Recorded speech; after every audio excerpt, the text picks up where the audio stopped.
to Bit by Bit. I'm Janet, here with Jess. Hey guys. And we're here for not another coffee break. We're actually rebranding things so that this is just going to be our bi-weekly podcast. So we're switching it up from doing these every week to bi-weekly, mainly because for those of you who are listening on the podcast feed, either on iTunes, Stitcher, or Podomatic, or a forever reminder that we're also a YouTube channel. So we're really doing this so we can add more basically features to our videos, so do different types of videos without feeling like, oh, we're, kind of bound to this specific type of content. And it's just to, diversify it, give you guys more short form stuff, do more like vlog type things. We have a couple things that'll be launching this month and kind of basically forever, really. So that's super exciting. It's an exciting month. Yeah, and now we can also just really focus on having, these great, tightly knit, as consistent as they've always been. So it's our bi-weekly podcast where we have discussions related to the video game industry, and today's discussion is going to be all about remasters, specifically kind of tied a little bit to Crash Bandicoot, because, the Sane Trilogy just came out. So we're going to start by kind of discussing that, and then we're going to move into remasters we've played that we thought were really well done, or that we really liked, that we just kind of wanted in our lives. Then we're going to end kind of talking about what we think a remaster should be. So, like, at what point should it be a remaster? At what point should it be a port? The differences between just kind of doing touch-up remasters and full overhauls. Is there such a thing as a game that's too old and we should just let die? Are there games that are too new that don't need another remaster because they just got remastered? Shadow of the Colossus? ? So we're going to talk about all those things in this podcast. So I'm going to actually let Jess start because I want to hear from you a little bit about... So I have a PS4 and I have the Crash Bandicoot N Sane Trilogy, and Jess does not have those things, but did play the games when she was younger, as did I, so I kind of want to hear a little bit of your memory of it, then I'm going to kind of share mine, and we can kind of see where the connection or lack of connection is, because I have a lot of feelings about the Insane Trilogy, so I kind of want to hear where you're at with Crash. Cool. Well, to be perfectly honest, I don't know the name exactly of the one that I played. It was on the PlayStation 2, as was, anything that I played from the PlayStation, universe was always on PS2. So it was my sister's game, this I remember, and it was not one of my favorite games, so I didn't play it all the time. Played it a little bit, familiar with the franchise, familiar with the mechanics of the game, with the jumping and the little peaches that you get and the tornadoes. Fruit. Yeah. Wampa fruit. Yeah, Wampa fruit. I always thought they were peaches when I was a kid, which made me happy because they're basically peaches. Yeah, so I enjoyed it to an extent. It was one of those games I just never really beat. But I enjoyed, for small bursts of time. When they announced Crash Remaster, I was like, eh. So for me, Crash Bandicoot is not one of my favorite games. I can take it or leave it. If someone was like, here, have the Crash Remastered, I'd be like, great, and I'd play it, as an adult now. But it's not something I was really ever going to seek out. So I guess for me, that's kind of just where I'm at. Is it was fun. I liked the underwater level. When you could, torpedo. And when you were in the little ship thingy? Yeah. So there were some good times. I like the eels. That might have been Crash 3, I think. The ones that come out of the holes in the wall. Well, a lot of the vehicle heavy stuff kind of was really more Crash 2, Crash 3 stick. Yeah. So which were definitely the better of the games. Even back then, I was like, Crash 1? I feel like Crash 2 is what I played. I feel like that's where I'm leaning on. Yeah. But I haven't touched it since I was 10. So, it's been a while. And I never intended to touch it again. Yeah. Why is it? Just because it wasn't, it didn't make a big impact? I'm not going to go out of my way to get it. It's one of those things where it's if someone handed me the controller and said, Crash is on here, I'd be like, okay. But it's not, I didn't hate it. I just don't love it enough to, seek it out. It's funny that you have that reaction because you're kind of just it's whatever. And for me, I am I think I considered myself a pretty big Crash fan. Or I liked Crash. I had, an affinity for the franchise. I remember, E3 2016, it was, a big deal. And, if you guys look back at our old videos on that, I was, freaking out. I'm like, oh, it's Crash. Let's go. Let's, fix this franchise and, kick it up and, have a new game. And they're like, it's the remaster. And I'm like, I'll take it. Well, sure, why not? I'll take it. Better it's than $40, nothing, right? 3 games, remastered. And literally at this point, it is really, and I'm probably going to do an article on this, this is the curse of the PS4 for me. None of the games work with me. It just doesn't work. But I got the Insane Trilogy. I got it the day it came out. So this previous Friday, I think it was. It was a Friday. And then I got it at Best Buy. My brother went to pick it up as soon as it opened. There was already people that were he went pretty early from when Best Buy opened. There were already people in line, at the register to buy it. which was kind of surprising. But so it definitely had like a lot of hype around it. A lot of us haven't played it in forever, but we're like, oh yeah, this was like a pretty good thing. And you're Crash, and what a great character, and spinning is fun, and the vehicles are cool. So then we play it, and I'm like, we're gonna play this thing all night. Let's go. And then we started playing it, and I'm like, man, this game is really hard. Mainly because it's not that good. This is not a good game. If it was my first time playing the game, I'd be like, wow, this is kind of bad, y'all. Or like, if this was my brother's phrasing was really perfect for it. It's like, if this was a spiritual successor to Crash, everyone would be like, this is awful. This is like Mighty Number 9 level garbage. Because it's not good. So the reason Crash isn't good, and now I'm realizing Crash was, well, I don't really blame him for being like that. Good, yeah. Crash was never really that good. I don't really blame him in the era he came out in, though it is funny to think that, like, this came out the same year as Mario 64, which is a really good game and still lives up, even with it being, like, kind of so old that some things are like, this would never be in a modern game. Like, this is silly or, like, doesn't work well.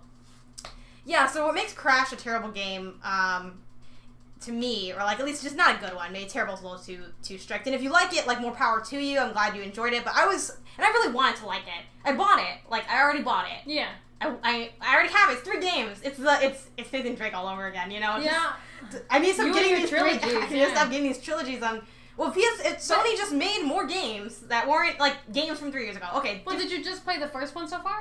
We played the first one. There's probably a big difference, right? We played the first one and got incredibly stuck on this one level where you need to, like, bounce on a bunch of different, like, like, little bouncy areas. It could be, like, a little bongo drum or whatever. And you have to go, like, super, super high up. And then at one point there was a part that was just legitimately hard. This one wasn't, like, flawed hard. It was just hard.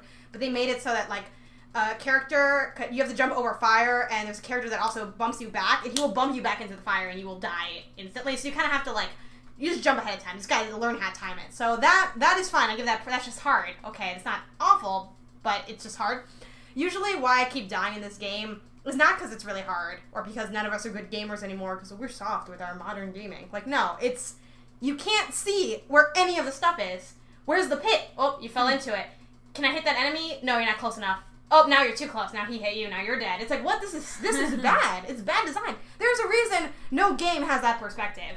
It's not good. You can't see anything. It's not, Right. So we got stuck on Crash 1. And we're like, I was going to jump to Crash 2. And then I played Crash 2. And then, kind of, the same thing didn't necessarily happen. We did get kind of farther. It was, Crash 2 is, the one with where the crystals are first introduced. So it's pretty good.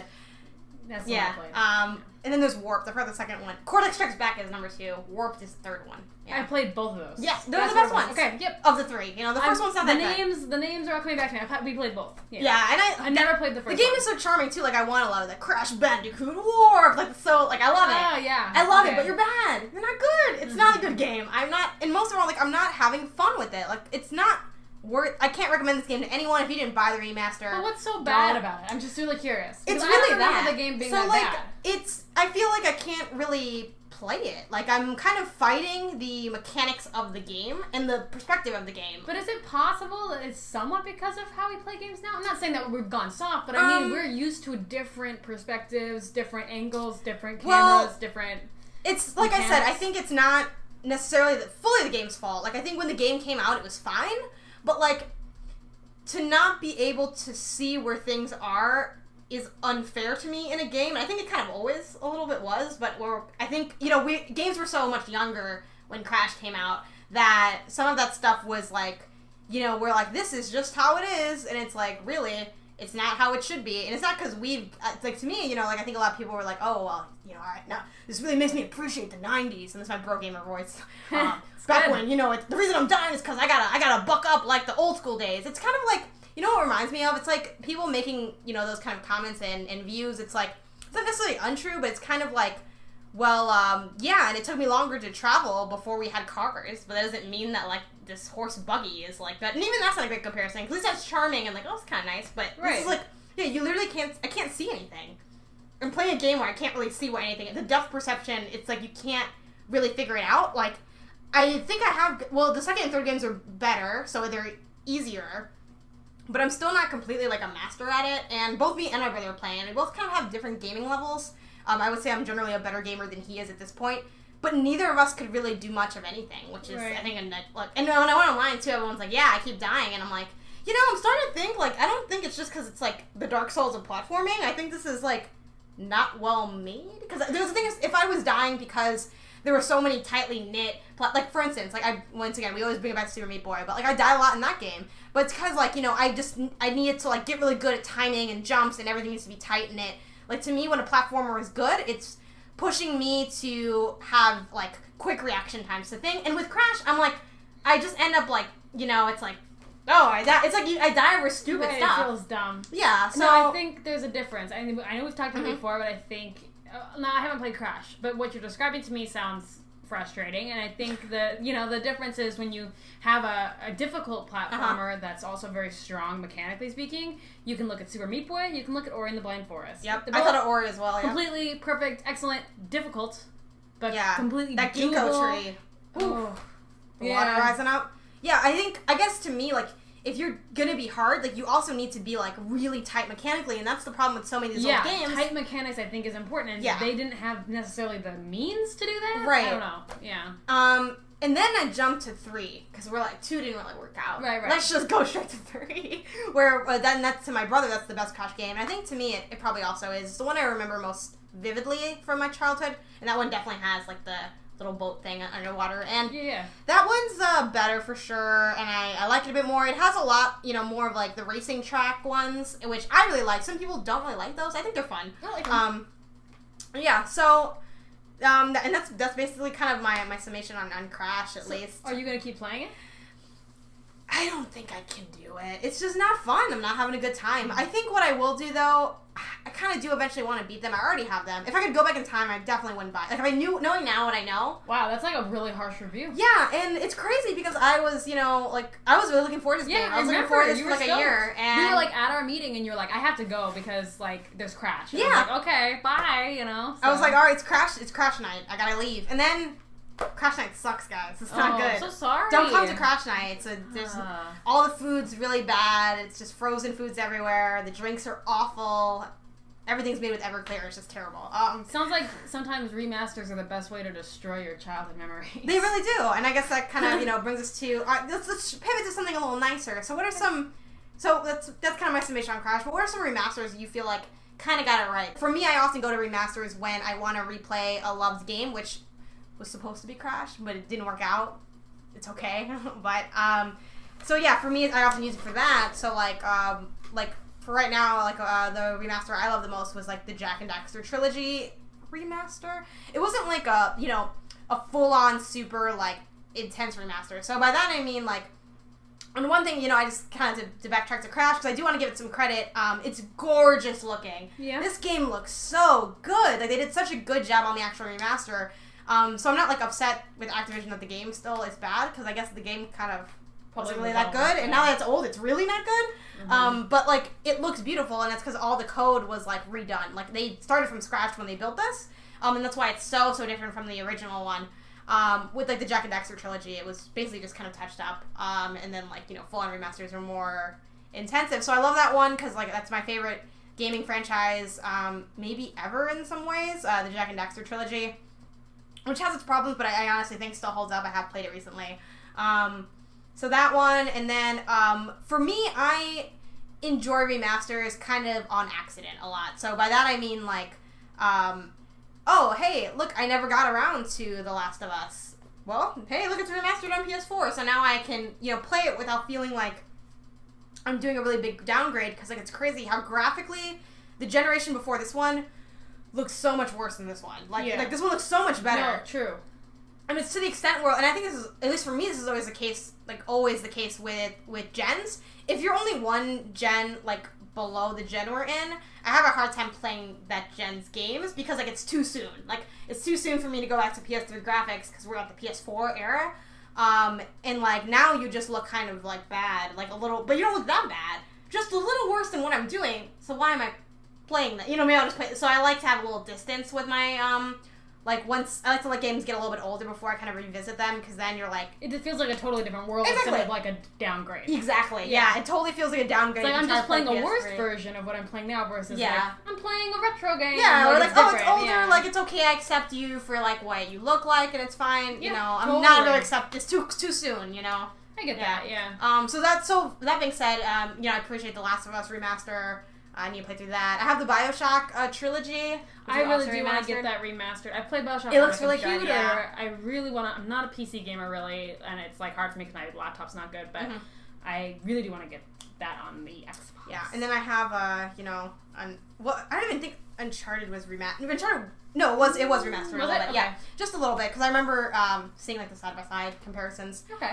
There's a lot of... Remastering is very hot right now, you know? It's like a thing to do. Especially and Sony's big on it, because they're like... That's why they don't do backwards compatibility. That's why they don't do it. The game, so you have to buy it again, They're like, well, you can't... Your PS3 disc doesn't work on here. Joke's on you, I'm just going to keep all my consoles forever. Yeah, so what about you? What are some ones that you vibe with? Obviously I really like the Skyrim remaster. It's called Skyrim Special Edition or whatever it's called. I'm pretty sure it's called Special Edition. They call it a million things throughout. It's like, whatever. I own it, but I just like call it Skyrim still because it's still Skyrim. Right. I call it Skyrim with mods, basically, and that's what it is. I like that, even though I can't really tell the difference visually. For me, personally. But sometimes it's not too drastic. Which is because Skyrim already looked good. It just did. You know, it looks fine. You know, it looked good when it came out. It looks good now. You know, I don't have an issue with it as opposed to, like, Morrowind or Oblivion, which, like, Oblivion, I just can't even believe how bad it looks now. I would take a remaster of Oblivion. It's a really good game, but I've tried. I still own it and everything, and I still own the console to play it on. And I can't do it because everyone looks so bad, which is so weird to me because I specifically remember I have this moment. I was playing it on Christmas. It was after it had already come out. It had already been out for like a year, but you know, it's like I was like maybe 13 or 14. No, it must have been younger. I think I was probably like 12, 12 or 13 when it came out. And we'd gotten a year later than it had actually released because I was still like on other people's timelines for my video games, and I'm sitting there and I'm playing it, and it's my game. I got it. It's not a shared game. It's my game. I'm sitting there playing it, and all my siblings are watching me play the game because we all love the series. And I come out of the sewer area where you start off in, and like the light kind of blinds you, and you like look around, and there's like this water, and there's the Imperial City, and the mountains, and we were all like, wow. You know? I have this distinct memory, and we were all like, whoa, this is amazing! You know, and freaking out and jumping up and down, being all adrenaline, you know, high, whatever. And now I try to play it again, I was like, God, I can't even look at this. Like, it's so bad. So I would take a remaster of Oblivion. But the remaster of Skyrim, it's like, it's visually not that much better, but what really makes it is the mods. Okay. And I think, like, I don't know exactly, like, how remastering works, or, like, if they needed to actually re-release the game in order for it to have the capability to be modded in that way. I'm not sure how, like, the coding works for that or whatever. Right. Either way, this is the Skyrim you can have mods on, and the mods are great. Mods are so much fun. I never knew how much I wanted mods in my life. So props to Bethesda for like just throwing mods. You know, I've never played with mods on any game. It's really great because you know, I can play a game now where I'm like, oh well, I get cold. If I get cold, I die. Like that's nice for me. Or you know, I can have long pink hair and a mermaid tail and like whatever. Like you can just have all these. Yeah, no, I know, and I've never done that. So much fun. My sister Abigail, she plays with like fairy wings. You know, she runs around in Skyrim and she's got these big, huge wings, and it's like ridiculous to watch. I can't wait to eventually play Skyrim and like and see the hype. It's just really cool. So I would say that I'm definitely a fan of Skyrim Remastered. Although I never think of it as Skyrim Remastered, I just think of it as Skyrim because like there wasn't enough of a gap. So whatever. And I would definitely, just for the record, in case like anybody who has control over this is watching / listening to anyone on the internet.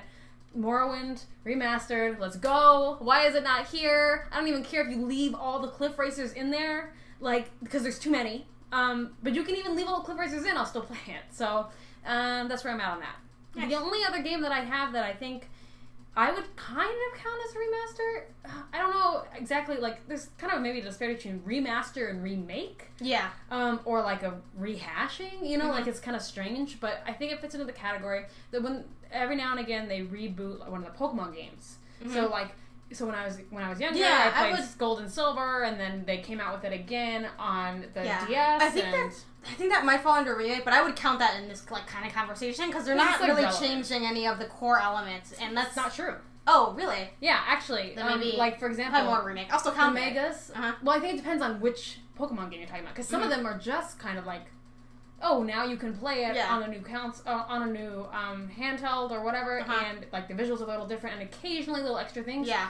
But like when they got to Omega and Alpha, they did, so it's Alpha, Ruby, and Sapphire. Now you can have like mega evolutions, and like I'm pretty sure that's also when they introduced this thing where like you can like seek out a Pokemon that's like in the grass, and you can like sneak up on it and catch it and has special abilities. That's not in Ruby and Sapphire. Yeah. It's not. And so I think for me though, what kind of, I guess maybe leading into the next part of our conversation is, if there's going to be a remaster, unless it's something that's just like epically old or bad looking, if you're going to remaster it, I kind of want there to be something new to it, like a twist to it, or for some reason why I need this, even though I already have the other game. I think that helps just visuals sell it can't too. be it for me, and unless even the old visuals were really bad. Yeah, and even in the Crash one, I know there were a couple extra things added. Nothing that changed like the core feeling of the game is kind of more what I was getting at, like trying to stay true to like the narrative or whatever. Yeah. Kind of like when you edit something, like you want to kind of keep the core ideas intact, but you want to polish some of the other stuff.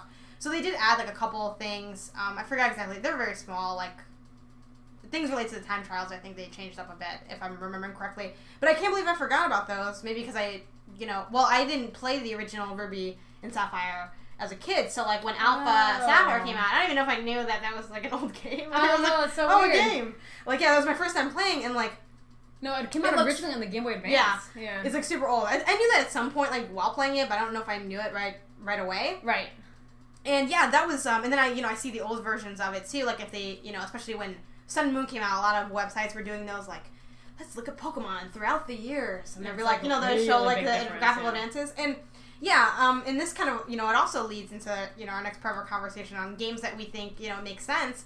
I think Pokemon is such, like, a brilliant game to, like, remaster/remake, because nothing, for me, and guys, like, I am a Pokemon fan, so I get some people who are like, I don't see the appeal in these games, they're kind of boring to me, like, that's fine, I would say, like, to me, they've gotten better and better, so I definitely recommend Sun and Moon, even if you're like, I don't know if Pokemon's my game, like, I think Sun and Moon's the one. Let's give it a try, you're gonna like it, I think, if you're open to RPGs. So, that being said, obviously I already like Pokemon, but, like, to me, like, from the first game, nothing's wrong. The thing that's wrong with the first game is that it's super old, and, like, I guess a couple things since there are so few Pokemon, can get a little repetitive, right? Like, the same rat-tat over and over again. But, like, the main thing is, everything's just weighing it down. Like, it feels really boring because it's just too old. So if you, like, remade that, like, oh my god, I would totally play that. Right, yeah. Well, they had to remake it again, because it came out Fire Red, Leaf Green on the Game Boy Advance. Exactly. Right, I so, think like, shortly before, those are after really Ruby good. and Sapphire originally came out. Yeah, so I love those too. Yeah, and I think the best part about that, just on that note, is that Pokemon's perfect for this because they incorporate new Pokemon into old games. Mm-hmm. So getting to see the new and the old intermingle in one game is very interesting. And the biggest reason that I get them is because my brother and I like to play together. Mm-hmm. And even if we still had all of our old Pokemon stuff, there's no way in heck that my brother and I are going to sit with that little wire in between our Game Boys to, like, trade and stuff. Like, no. First of all, like, he lives in, like, half a country away from me. Second of all, it's dumb. So, I even remember when you had to kind of be, like, in the same room and kind of, like, face your stuff at each other, like, so they would get, like, a signal or whatever, which I thought was magic when I was a kid, but it's not. So, I think in general, though, remasters should be done, like I said, I think only when it's super, super old and it's, like, kind of unplayable because of how old it is, kind of like how you mentioned, or if you have some new quality content or, like, something that you think should be added to this game and that the world would benefit from, then do that. Yeah. Like, that's where I'm at. Otherwise, I just buy a new game. Yeah, I pretty much agree with that. How do you feel about, like, PS4's approach to, like, all these remasters? Because they just came out one gen ago. Are you, like, yay or nay? I'm nay. I think it's too soon. I think it's too soon, too, but I'm not gonna lie. Skyrim did that, too. Skyrim is I'm benefiting from it. We're still buying it, though. So is it our fault? Well, part of the problem? I don't buy those. Okay. So it's not that I Is it my fault? It's not a Am I part of the problem? You are part of the problem. Okay. Yeah, I would be if I could be. If I could be part of the problem, I would just jump straight on that. And I have a PS4, and I feel like they don't do it as much with the other stuff. Yeah, though I know Sony just does it as a money grab, but a less cynical way to think of it is that, during the 360 PS3 era, like, Xbox was, like, super hot. Like, they won that gen. Like, so I know, like, one person's, like, opinion on it, and I forgot who it was that I was listening to, that was talking about it, was, well, so many people... For so many people, the PS4 was their first time with a Sony console because, like, Xbox originally lost this generation pretty bad because they messed up like crazy with the Kinect and with being let's do digital. So, like, I think at the end of the day, it's about making money, which is fine, because, like, we need to remember that games are a business. It's not just all about, like, the love of the art. Yeah, like, we can't just be mad because they, like, want to make money and, like, be successful. And we're buying it, yeah. so exactly. it's all far. No, I get it. I'm not mad at anyone. I don't think there's a point to it. Yeah. Besides fiscal reasons. Yeah. I don't see a point as a gamer. Yeah, I think though, like I said, the less cynical one would be, like, they're, you know, if you are new, giving you the opportunity now to you jump can in. get our greatest hits. And what they should do is just make things backwards compatible, but whatever. I know. And they kind of do this, though, all the time. I mean, we see it, PS3 has a lot of remasters, too, than the PS2. You know, they just keep funneling. Yeah. Meanwhile, Xbox is over here. I know. I'm not bringing back the Xbox, original Xbox games. I'm all upset about at it. myself. I need to, like... Me and Sony, like, we're about to break up, but it's not happening right now. I don't know. But anyway. Can I get them rebounds, though? Because, I want to pick up Sony so bad. You want to... Do you have $400? All the games come free if you pay the $400 right now. I'm not sure if I actually would take that deal, actually. No, you'd be sad, because I'd be playing all your games. I know. All right. And beating them, actually. Well, I feel like this was a pretty, interesting conversation. I didn't realize I knew so many... Like, I didn't realize I actually had that much to talk about. I was kind of like, I don't know how I feel about remasters. Yeah, so and I think just on one ending note to add to, I think you said it perfectly already earlier with what you're looking for in remasters. I just want to add to that and say that outside of the obvious fiscal reasons, like you're going to make money off Crash, so I get why you do remaster it. I think we should, like, it'd be nice, ideal, if, like, developers and publishers also thought about, like, can this game translate well to a modern era? Because, like, in Crash Kids, I don't think it can, because it's not. Yeah, don't do it just good. for the nostalgia. Consider if it can be successful. Like Earthworm Jim, don't remaster that. It's not good unless you maybe fix it somehow. Like it's not good. It's too clunky. Like I loved it as a kid, but I'm like, oh my god, I'm not gonna play this. It's awful. It's awful to play. So yeah, I think there's some things we just let rest. Some things we shouldn't get to if it's too fresh, and then always think about adding some stuff in whenever you can, because mods are good and Pokemon are good. And lots of these things are good. So, those are our thoughts on kind of Crash and remaster culture in general. Let us know, guys, if you ended up buying, the Crash Bandicoot N Sane Trilogy. How are you feeling with it? Do you love it? I feel like most people probably do. I don't. What are your thoughts on remasters? What are you thinking about Skyrim? Like, what's up with Skyrim? Like, that's not my jam, but, like, what are you guys feeling in terms of that? Did you get the remaster? What do you look for in remasters? What are some games you were really glad got remastered that you love? Let us know in either the comments on our YouTube video, or you can hit us up on social media if you're listening on the podcast. So we are on Twitter, Instagram, and Pinterest at Bearbit Gaming, and we're at Facebook at Bearbit Gamers, but really you can just type in Bearbit and we will go ahead and pop up. So let us know what you guys are thinking, and we will see you here for this podcast in 2 weeks, right? Yeah, we'll see you again for a brand new kind of video coming up soon. So stay tuned. Thanks for watching, guys, or listening, and bye.